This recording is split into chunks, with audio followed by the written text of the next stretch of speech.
महाराज जी, अपने मन को किसी भी कठिन स्थिति में शांत कैसे रखा जा सकता है? कृपया मार्गदर्शन। विवेक, जो बुद्धि पर भी शासन कर सकता है उसका नाम विवेक है।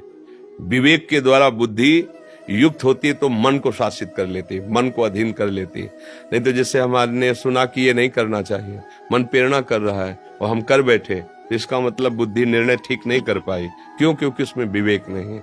और विवेक प्राप्त होता है सत्संग से, शास्त्र स्वाध्याय से, भगवान की भक्ति से। बिना विवेक के शासन नहीं कर सकते। मन बहुत बड़ा तूफान है, वो जब अपने रंग में आता है तो किसी को नहीं बख्शता है, वो करवा ही बैठता है जो उसे करवाना होता है। अगर उस पर कोई शासन कर सकता है तो भगवान का कृपा पात्र, जो भजन, शास्त्र स्वाध्याय, सत्संग, पवित्र आचरण, उसमें विवेक हुआ, विचार के द्वारा काट दिया। ऐसा ऐसा ऐसा अंदर ही विचार आया और बाहरी किसी सहयोग की जरूरत नहीं, और शांत हो गया।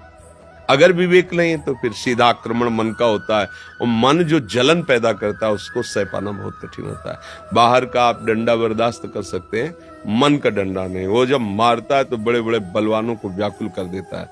और मन को जो दबा सके उसका नाम विवेक है, बुद्धि नहीं। विवेकवती बुद्धि मन को शासन में ले लेती है। अभी अपने लोगों की दुर्दशा है, विषय ने इंद्री को वश में कर रखा है, इंद्री ने मन को वश में कर रखा है, मन ने बुद्धि को वश में कर रखा है। जो चाहता है वो सब करवा रहा है, और इसका उल्टा होना चाहिए। बुद्धि मन को वश में रखे, मन इंद्रियों को वश में रखे, इंद्रियां विषयों से विरक्त हों। अब हम ऐसा कोई दृश्य देखा, कोई भोग देखा, मतवाले हो गए, तो हमारा पूरा सिस्टम उल्टा है, नष्ट होने वाले मार्ग में जा रहा है।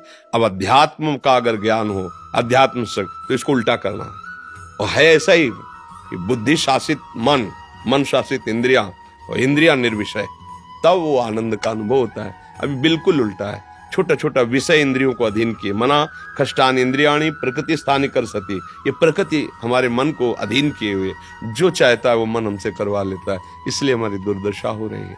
कठिन से कठिन परिस्थिति में भी जो संभाल कर सकता है वो है विवेक, वो है विचार, वो है भजन, वो सत्शास्त्र स्वाध्याय, पवित्र आचरण। अब इनकी तरफ हम लोगों का ध्यान नहीं।